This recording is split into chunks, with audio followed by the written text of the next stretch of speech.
This video app review is brought to you by the iPhoneAppReview.com.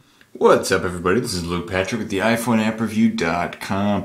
Today we're slinging out yet another video review, this time taking a look at an application called Moops. This would be more properly Flunk and Dunk's Moops, and this is available for both the iPhone and the iPad. We're playing this on the iPad today because of the increase in screen real estate.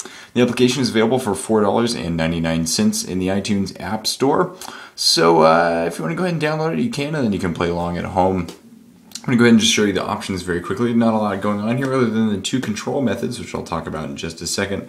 Likewise, you've got sound and music, which I've just turned off because it makes it a little bit easier to hear me. A few other things. We're going to go ahead and skip that and go straight into the gameplay.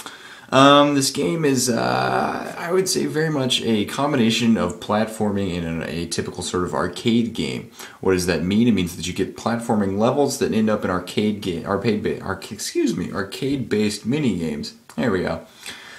For you to play and then gain additional resources from. You'll be doing a couple different things, but just to kind of give you an example of how much you're going to be able to play through with this game, here's just a quick overview of the levels that come with this.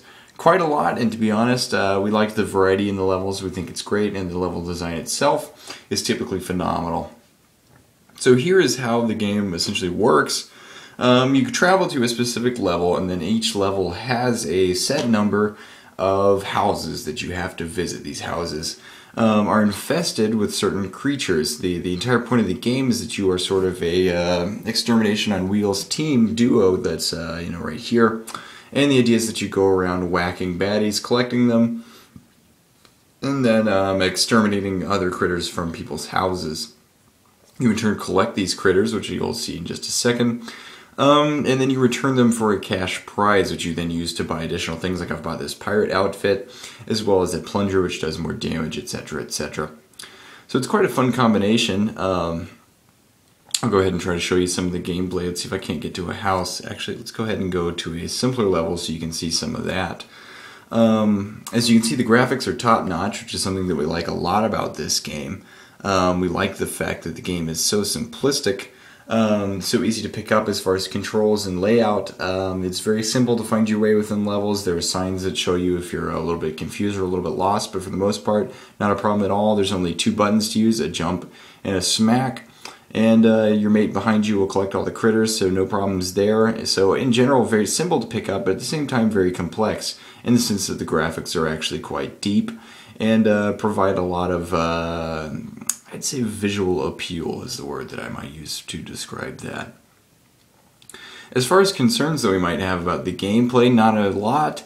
We do think that this control scheme with the joystick is much better than the actual sort of you just put a finger on the screen and then scroll around.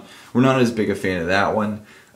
We found it a bit hard to control, especially as far as jumping goes. We also find the gameplay slightly repetitive. The one redeeming factor in this is the fact that you have these mini games to play, which I'll go ahead and show you now. You go up to a house, you talk to the patron, and then you get to play a mini game where you're smacking, smashing, or otherwise dealing with various creatures, which I'm going to try to do while doing this review too. So this is quite fun. There's a lot of variety in these games itself, so you're not going to be playing the same mini game every time. There's quite a bit of variety that keeps the game fresh, keeps it entertaining, which is something we enjoyed quite a bit. Other concerns, we do think the price is slightly high at $4.99. The game looks great and it's easily worth every penny, but at the same time, almost $5 for an iPad or iPhone, even a universal app, is still a bit expensive. So with that in mind, if you're willing to pay the price, it is an extremely fun game. It has a lot of depth and a lot of variety in which you can purchase, which you can upgrade to, and which you can unlock. The graphics are great, the design is great too, and so is the level design, So all in all, lots of content to work through, lots of levels, and it's easily worth the price, but still just a tad pricey for our tastes. So what does that leave us with? At the end of the day, it leaves us with a 4 out of 5 star rating for the application. We think it's a fun one to play through. It's an interesting concept, which is something that we don't get to say a lot. And it's definitely going to hold your interest. So at the end of the day, go ahead and give it a go. You're going to like it a lot. And as long as you don't mind the price, really there's no downside. So again, that's a 4 out of 5 star rating, and that's all we have to say about it. So at this point, I'm going to go ahead and sign out. But we'll see you guys later. Bye.